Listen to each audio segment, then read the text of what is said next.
welcome into week 16. We are in the semifinals for most people, and boy, let me tell you, it is stressful times out of the neighborhood for the running backs because we just saw a dearth of injuries at the position, and it's making it quite chaotic for rankings. So yeah, it's going to be a fun week for the rankings, but it's myself, hashtag Sonic RB1 season. That's pretty self-explanatory. You know, we're talking about Mr. Jameer Gibbs and Jeremy Shulman, hashtag he'll be back. Yes, he will at some point. Yes, you will. How you doing today, Jeremy? How you feeling about all this? Yeah, feeling good. That's more of a he'll be back. Like terminated James Conner all the way up in our top 6 of our rankings, at least in mine. If they're not in yours, you're crazy. Nope, we're all there. He's our RB5 this week. Absolutely set to crush the Carolina Panthers. Yeah, I'm ready for James Conner season, which is James Conner week, which is, I don't know. I'm rambling at the moment. I just woke up from like a 2.5-hour nap. You know how sometimes you take that 2.5-hour nap? I'm not bragging. You're bragging. It was phenomenal. And now I'm on this podcast for the people. So look, sometimes you just do not know when to stop talking. You know what? The people need it. Yes, I am what they say is a rambling man sometimes. So I very much understand that. I'll just keep talking for a minute, and then I'm like, as I'm talking, I'm like, what am I even talking about? I don't even know. I'm gonna shut the hell up, right? Like that's how it goes. Funny story. Actually, we were watching a movie, and then the next thing on Hulu was the original Terminator. I was like, okay, let's watch it. I completely forgot how this movie was. I didn't even remember it. I was like, oh yeah, it's like I'm watching a new movie all over again. Like, okay, cool.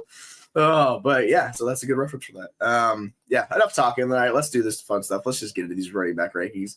We are going to go into those tier 1, the elite of the elite, and you might see a name that might surprise you, might not see a name that might surprise you. As I can slowly pull up the rankings on our website, I don't know where they are. There they are. Hey, we got them, folks. All right, starting out, our consensus RB1. That's right, Sonic. Without Knuckles, it's Jameer Gibbs going up against Chicago Bears. The Chicago Bears are just in all sorts of pain right now. They get a matchup against the fantastic offensive line, and Jameer Gibbs, if you're giving him 25 touches in this game, I don't know, 200 yards, that's on the table easily. RB2, Saquon Barkley against Washington. That one does not need to be explained too much. Saquon Barkley still the RB1, even though he came off a disappointing game. We do not care. We love ourselves some Saquon. RB3, Bijan Robinson against the New York Giants, and this one sounds juicy. He does get the Michael Penix quarterback situation. We'll see how that works out. It can't get any worse than this with Kirk Cousins, so you know that he's your RB3. Our RB4, Josh Jacobs going up against the Saints, which are like 31st in DVOA against the run. So Josh Jacobs should have a good game. Our RB5, the guy who already was mentioned, Mr. James Conner going up against the Carolina Panthers. And if you've listened to our podcast, because you're listening right now, you have heard how much we love playing running backs against Carolina. That's James Conner. You fire him up. And the last guy in our tier, our RB6, and that might be undervalued by the rest of our teammates because I have him second. But he's Chase Brown going up against his Cleveland Browns. Jeremy, who in this tier stands out to you for good or bad reasons? Well, I got to talk about my guy, James Conner. Listen, the only way to stop James Conner this week is for a cyborg to come back from the future and assassinate him because he is absolutely going to crush Carolina this week. There's no doubt about it. The last couple of weeks against Seattle, a fairly improved defense, the half PPR RB7, 18 carries for 90 yards, did not score on the ground, but got there through the air. Scored 2 touchdowns last week against New England on the ground, 16 carries for 110 yards. He's absolutely cooking terrible defenses. And you know what? He's got a terrible defense, the terriblest defense against the run of the Carolina Panthers here. We absolutely love it. And he's been seeing over 70% of snaps the last couple of weeks. They're working in a couple of other guys, but he's still the workhorse. I have no reservations about James Conner. If you told me that he finished this week as the RB1, I would not be surprised. James Conner is going to roll this week. Yeah, he almost has 1,000 yards rushing. He is like 973. And he's been pretty healthy this year. Like there's usually the injury concerns with James Conner. We have not had that up to this point in the season. Fingers crossed, because James Conner is always potential just due to his history. But yeah, like we talk about Carolina, they're bottom tier in fantasy points allowed. It's been that way the entire season. It's been them and Buffalo. They've kind of separated themselves by a few fantasy points allowed. So it's Carolina just holding on it. They've given up almost 2,000 rushing yards on this season. This doesn't also include the 400 plus yards receiving that they've given up. You put that all together, that's a ton of yards. It's like, I think it's 170-ish yards per game combined to the running back position. So if Conner gets 80% of that, like wheels up, baby, it's going to be a lot. Because he's really the only guy on that team scoring fantasy points, like touchdowns is the yes. It's going to be a James Conner show, man. Super excited. Although, and we'll talk about this more, but Kyler has guaranteed a Trey McBride touchdown this week. So we'll see if that happens. But I might have to bet that one because the odds of that, I feel like they are 1 in 1,000 at this point. Yeah, I'll take it, Kyler. I could use it. I got some Trey McBride shares. I like it. I mean, the guys in this top tier, we don't have to spend too much time talking about, right? Saquon has been the consensus like top tier RB1. He drops down a little bit just because he's playing Washington. I have him at 4. You have him at 3. Our buddies SC and Aaron both have him at 1. But it's like if you have any of these guys in this tier, or if you have 2 of them, like if you're rolling out James Brown and James Conner and Chase Brown together, you're feeling fantastic because you're probably looking at some other names that are not in this tier that will be in tier 2 that are just gonna be like fire them up. So I like it. Let's go to our tier 2 guys. This is running back 7 through 12 on our consensus rankings, and let's start out with Mr. Devon Achane going to San Francisco 49ers. I get it. Devon Achane's been inefficient this year. I don't care. He's getting the volume. He has the best receiving role pretty much in the NFL, and that's what's keeping him afloat. It's really hard to push him lower than this. It is what it is with him. Our RB8, the other running back in that game, Mr. Chuba Hubbard going against the Arizona Cardinals. He does fall a little bit lower just because Arizona Cardinals defense kind of turned it on, but he's still top 8 back. The next guy is our RB9. That's Bucky Irving. He gets the rupture spot against the Cowboys. Bucky's going to be looking very nice as long as he's healthy on the field. Our RB10, this is where it gets a little interesting, is James Cook. He doesn't have the full role, but he's just been super efficient all season. Yeah. It's Josh Allen-led offense, like you need to know. RB11, Kyron Williams going up against the Jets. It's been a little up or down for Kyron, but he's been consistent for you. I think he'll be fine. And our RB12, Rico Dowdle, coming off, I think it was 140 rushing yard game. Going up against Tampa Bay, and that defense can be had. I very much like Rico Dowdle in this game. Yeah. That's our top tier 2. Let me try that again. As our second tier, how are you feeling overall about the players in this range, Jeremy? Yeah, you just mentioned Tampa Bay. We have to talk about Bucky Irving because we are on a show with me and you got to know that Bucky Irving will be in the conversation. It appears that he's healthy. It's possible Rachaad White is not 100% healthy. All of these things conspiring to give you the Bucky Irving games down the stretch that you wanted. He got there last week. He was just the half PPR RB 17, but he had 15 carries for 117 yards. If he scores, he has a monster day. That was against the Chargers, and that was the game we thought, this might be a slightly down game. Now he gets to go to Dallas. Dallas, who's giving up, I think, the 5th most, 6th most fantasy points to running backs. And Rachaad White should be slightly less involved than usual. I am not at all concerned about Bucky Irving. It appears that he's over these injuries. I'll have a peek at the practice reports just to make sure he's a full go at some point this week, but he should be. And once that's the case, we saw what this Tampa Bay team was able to do to a decent Chargers defense. They're absolutely going to destroy Dallas. I don't care about last week in the Dallas defense. That was an anomaly. They actually came to play. Baker is on a different level this year. He's doing some king shit over there in Tampa, awesome. And Bucky is benefiting as well. It's a great 1-2 punch with the pass game and the run game there in Tampa, and I'm excited for Bucky Irving this week. I'm firing him up everywhere. Yeah, particularly if we get no Rachaad White this week, like you're talking about, that's the key for him. Then he gets just the high-end usage on top of his super efficiency, and that's how he finds himself as a potentially top 5, top 2 back in the league. Like that's in his range of outcomes. So he's really excited. I think he's great. And then the other guy, we talked about Rico Dowdle a little bit. Rico Dowdle's been fantastic. He's been getting the usage. The offense with Cooper Rush has not been as bad as I think people expected it to be. It's been viable enough, right? Yeah. He's been giving them fantasy points. So, yeah, I like Rico Dowdle as well. I think all of these guys, if you have them, you got to find ways to get them in your lineups, even though they might not have the best name cachet. I do not care. You find ways to play that guy. Our next tier 3, this is chocked full of big names that we're just a little bit lower on, our RBs 13 through 18. Starts out with Derrick Henry. There's no bigger name than Derrick Henry, pretty much a running back position. He's going up against Pittsburgh Steelers. It is a very difficult matchup. That is why he is lower. He just does not have, the passing game usage to really that supports him in these game scripts. So that is just a little bit of the issue. So we drop him down a little bit. Then our RB14, Joe Mixon, going up against the worst matchup for fantasy points, and that's the Kansas City Chiefs. They just completely shut down the running game. It's really hard to do much of anything against them. With their offensive struggles, I do worry about Mixon a little bit in this game. That's why he's our RB14. The next guy, Breece Hall, coming off of an injury, really was saved by a touchdown last week. He's going against the Rams. Now, you can get something against the Rams. I think he's fine for you. we just kind of find him in this weird spot where we're not 100% sure to go with him at this point in time. Yeah. If he gets the full game script and the usage, he'll be good, but we just want to wait and see. Our RB16 has been one of the more disappointing running backs fantasy this year. That's Jonathan Taylor. We saw it, how it worked out last week where he cost himself a touchdown and basically 10 fantasy points because he dropped the ball early. So, hey, Jonathan Taylor, just don't drop the ball early. You're getting the Tennessee Titans defense, which is kind of in shambles at this point in the season. I think you can have a good game on the ground against them. Our RB17, Zach Charbonnet. We're not sure necessarily if Ken Walker is going to play or not. I think he might, but it's kind of TBD. We'll see how this ends up. It's a terrible matchup against Minnesota. So if it is Walker and Charbonnet on the field, like it's not going to be great for either one of those guys. So we kind of just here by default. Yeah, that's it's, you can tell by Chairman's voice. That's not what we hear. And our RB18 is the other running back in that game against the Seahawks. That's Aaron Jones. And we've seen Jones do some good things. He was actually pretty good last week. But they did go to Cam Akers like down the stretch, like where they were like, all right, Cam Akers, you take some of this work off. So I'm curious with Aaron Jones how much the workload he's going to get because he would have had a monster game if he did not have Cam Akers siphoning his touchdowns and stuff like that. So for this tier 3, basically this is all the big names in fantasy. How do you feel about these guys? Do you have one guy specifically above the other ones, or is it all guys you're kind of just like not too excited about this week?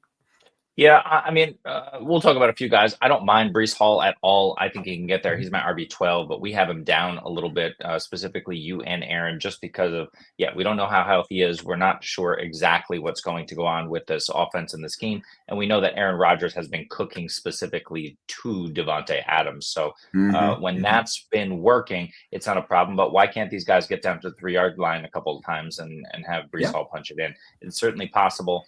But then, of course, like you mentioned, Braylon Allen is a risk down at the goal line as well. So we're just not sure how it's going to work out and how healthy Breece is. But 2, I would argue, even bigger fantasy names this year. First of all, Joe Mixon, but both these guys get brutal matchups.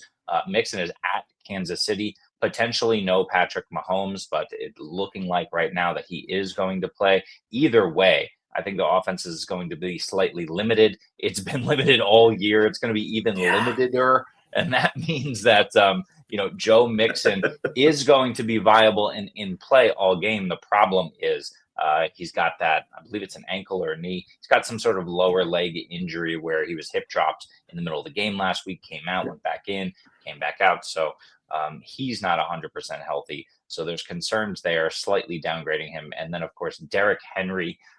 Derrick Henry will get there on volume. The question is, will he score a touchdown? The last time he played Pittsburgh, which was in week 11, 13 for 65 and did score the touchdown, but only ended up as the half PPR RB22. It's because, as you referenced, Derrick Henry not involved in the passing game as much as we would like. Quick question for you on Derrick Henry, Jesse. Does Derrick Henry have more, less, we'll say over or under the amount of games played or the amount of targets as games played? He has played 14 games, over or under 14 targets this season for Derrick Henry. Man, that's tough. My heart tells me I want to go under. My brain says I want to go over. Let's just have fun. Let's go over. I don't feel great in that answer at all. Always go with the brain, Justin. He's got 15 targets this year. 15 targets, 2 3-target games as well. So it's been just absolutely nothing there in the passing game available for Derrick Henry. You just can't rely on it for sure. And over his last 3 games has not put in a touchdown. So that is a massive concern. He needs to get there to at least be viable. And against Pittsburgh, we know they're going to limit him. So we downgrade him as well. Yeah, like we talked about Henry, he was running so hot in touchdowns early in the year. You knew at some point the regression was going to hit unless he's just going to push a 30 touchdown season, which we talked about was in the range of outcomes for him. I mean, he still has 15 total touchdowns. It's been really, really good. It's just you kind of want him to end the season on a positive note, finish it strong. Because he's got what? He's almost at 1,500 yards rushing, so he could theoretically get to like maybe 1,800 yards rushing, get himself like 18 touchdowns on the ground. Like that's what we talked about at the beginning of the year. Like if you have Henry, you're firing him up. I know even in this matchup, it's a tougher matchup, and he can get game scripted out a little bit. Yeah. But this should be a back and forth game with like the way these two teams match up. Pittsburgh's always a thorn in Baltimore's side, so I don't expect it to really get out of the hand one way or the other, even though. But they just need George Pickens back. But we'll talk about that on the wide receiver show. I'll go to that. Let's go into our tier 4 guys. These are our running backs 19 through 24. It starts to get a little bit more interesting here. It starts out with Isaac Guerrero, who when he's been healthy, he's seen something like 37 of 38 of like the touches in that backfield. He goes up against the Miami Dolphins defense, who's just better than a lot of people realize. They've been one of the better defense in the NFL this year. I think we're just a little bit curious to see how his usage is going to shake out, and it's not the best matchup for him in the world, too.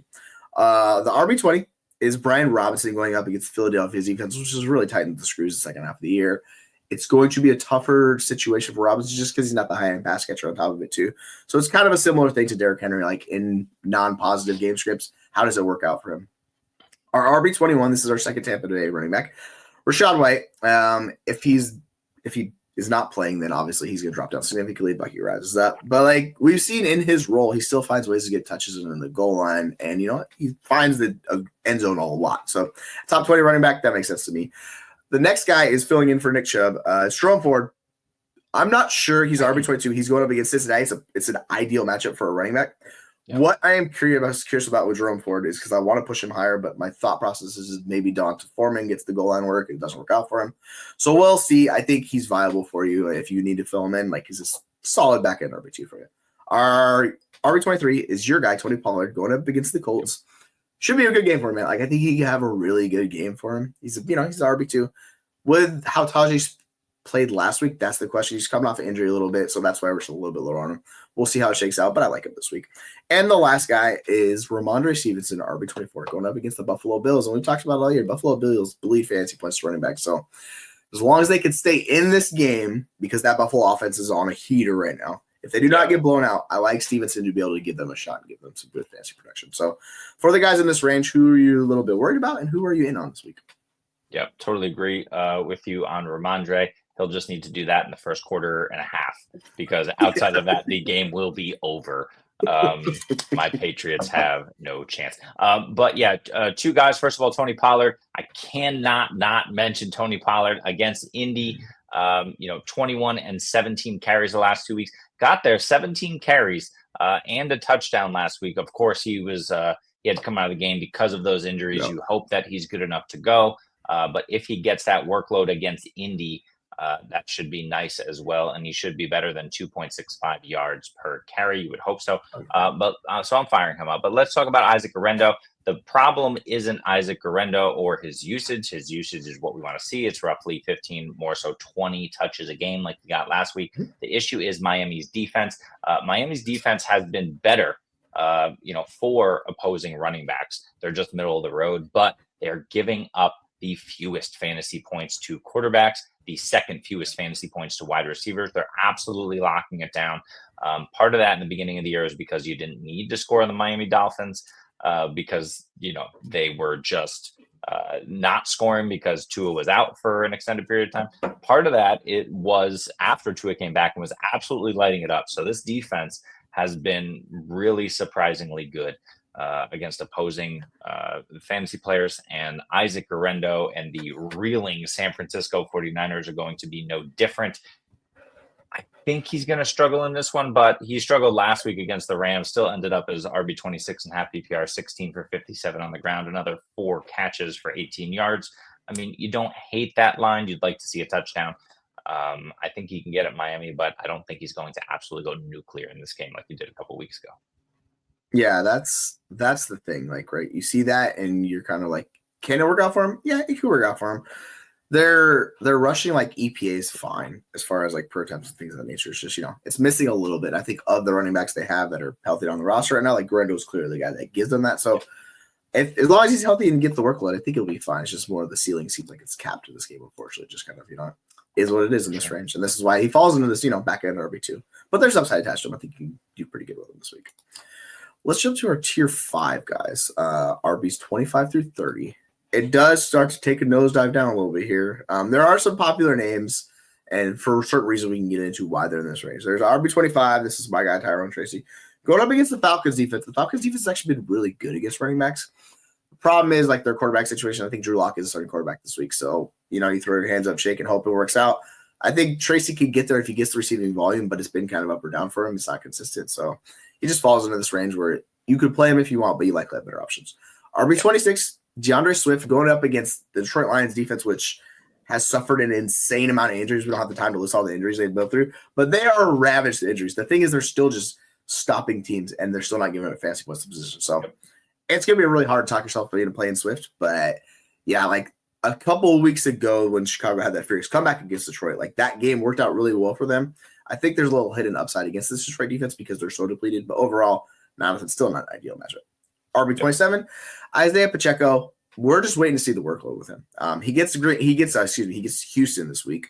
It could be a good game if he gets all of that. Mahomes likely is going to play, so that helps out immensely up to the Carson Wentz experience. Just some questions about him if he gets the workload or not is what it comes out to. RB28, Kenry Miller going up against the Green Bay Packers. Now, Kamara hasn't officially been ruled out, so we're expecting Kenry to kind of play, but this is kind of the rankings where we just don't know if he's going to play. So he falls down a little bit here against the Packers defense. Like they're projected for a league low points this week, so it's going to be tough for him regardless. RB29 is the second Titans running back. That's Tajay Spears, who came off of a monster receiving game last week. We will see if he can keep that workload going in the air. If he does do that, he can kind of be a PPR, like back end RB2 guy you can plug and play and just, gets the receiving point if that's the case, because the receiving options in Tennessee are just not good outside of Calvert. And our RB30 is Jaylen Warren going up against the Baltimore Ravens.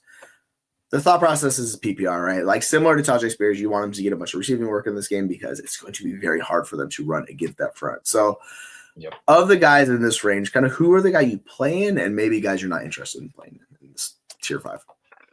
I'm very interested in playing Isaiah Pacheco, but I cannot allow myself to do that to myself in games that matter. The problem is, since he came back in week 13, 37, 46, and 37 snaps, Kareem Hunt remains very much involved. We know that Isaiah Pacheco is still kind of working back from that injury. The team, it appears, is being smart. I was concerned they were not being smart by allowing him to play so early back in week 13, but they're not giving him a full complement. They are ramping him up for the playoffs. I do expect that to continue this week, so I can't play Pacheco. That really hurts my heart because you want to play that absolute, wrecking ball in every single matchup, every single week. But at this point, you just can't.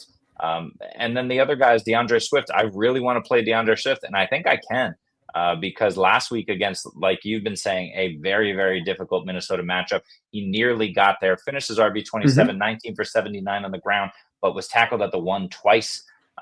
So look, if he scores, he has a drastically different day. You're happy with it. Against Detroit, no.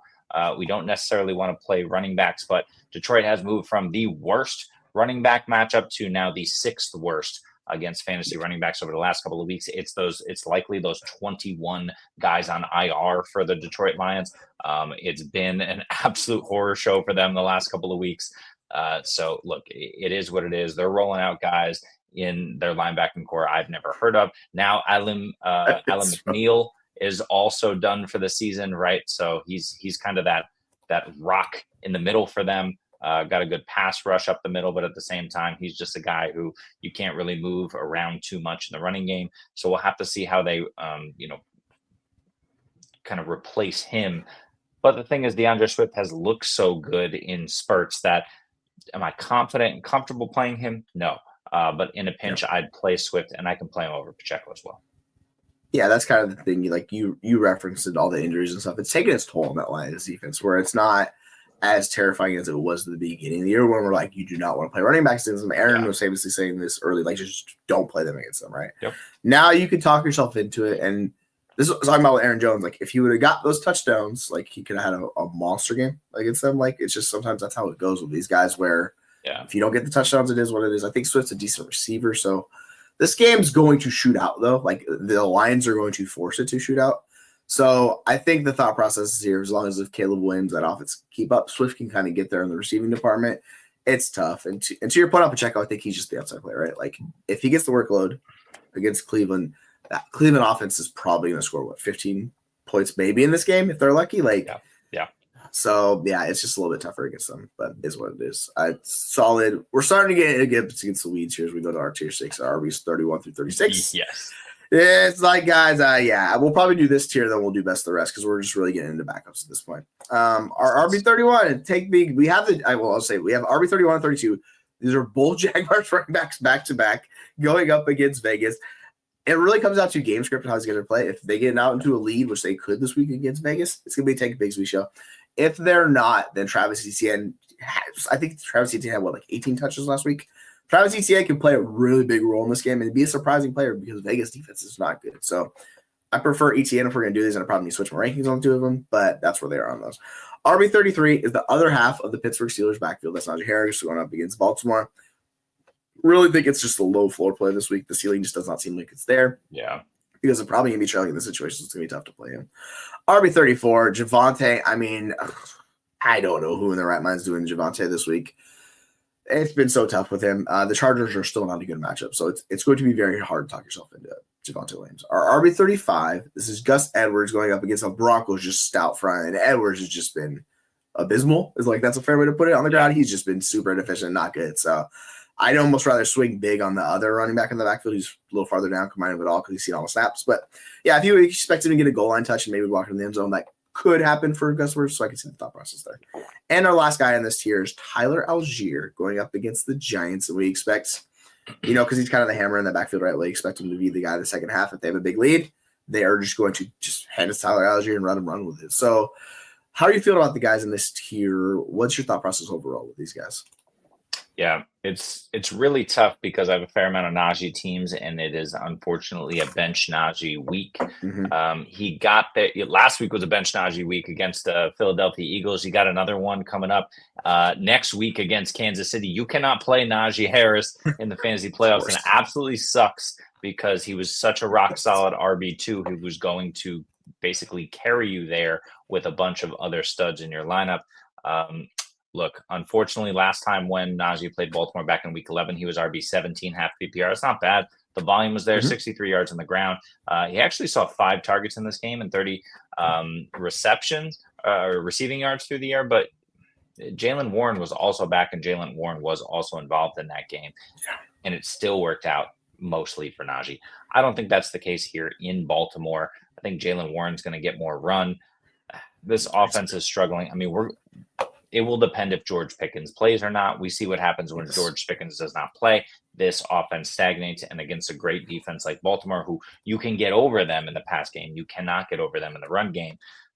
George Pickens will open up some things for Najee Harris if he's on the field. If he's not, holy crap, we'll see another repeat performance of the RB55 that Najee was last week. Yeah, that was rough. Both of those running backs did basically nothing. That game was just brutal to watch. They could barely do anything against Pittsburgh. This is one of the few teams like Philadelphia is just bigger, faster, stronger, and bullied them. And it showed up. And then without Pickens, you lose the explosive element. So they desperately need Pickens back if those guys want to be good for you. Because otherwise, with no Pickens, I'm not going to play either one of those guys. It just doesn't sound fun. Agree. All right, let's do it. Let's go to our best of the rest because these are all guys that I don't think anyone's really starting in the fantasy playoffs. If you are, Godspeed. I wish you the best of luck. Who are a couple guys outside of RB36 that kind of stand out to you that you could take a shot on or you're interested in at least talking about? All right. I don't know that I'm interested in talking about them, but I can take a shot on a few of these guys. One of them is going to be Kareem Hunt. We talked about the fact that Isaiah Pacheco is not playing a full complement of snaps. Kareem Hunt isn't either. He's reduced to a bit part player since Pacheco is back, but 38, 29, 37 snaps over his last 3 games. If he scores a touchdown, which he hasn't, he can be viable for you. The problem is Houston looks like they're a little bit better, but we'll see. Maybe Kansas City leans on the run game in this one to protect Patrick Mahomes and his high ankle. The other guy I like is Amir Abdullah. I get it. They're playing Jacksonville. A lot of people want to say Alexander Madison here, assuming that Sincere McCormick is out. I think he is. And if Sincere McCormick is out, I get it with Alexander Madison because you're playing the Jags, but the Jags have been better. I actually lean Abdullah in this matchup. As a result, he sees it through the air. He gets a few carries on the ground, and he has been productive when given volume through the air. They need to give him volume through the air to be able to move this football. So I think Abdullah has the better game over Madison. Outside of those two guys, Jesse, I don't know. Cam Akers, maybe? Yeah, it's rough. Like, I talked about Kamara a little bit, but that Denver matchup was so difficult. Like, that game got out of hand so much. That's likely why Kamara Vidal was seeing 60% plus of snaps is because he saw all the third downs, all of that stuff, but he's just not a featured part of the offense. So until J.K. Dobbins comes back, if he does come back in the playoffs, they just have a difficult time right now doing much of anything offensively. You're really asking Justin Herbert to carry you. So we're kind of projecting Kamara well. Maybe you could step forward, but yeah, I'm with you. I think at least with Amir Abdullah, Sincere McCormack is out for the year. He's on IR. I don't know what he did to his ankle, but unfortunate because if you saw in the second half, Amir Abdullah put up like 17 fantasy points in that game because they were passing out the situation so much.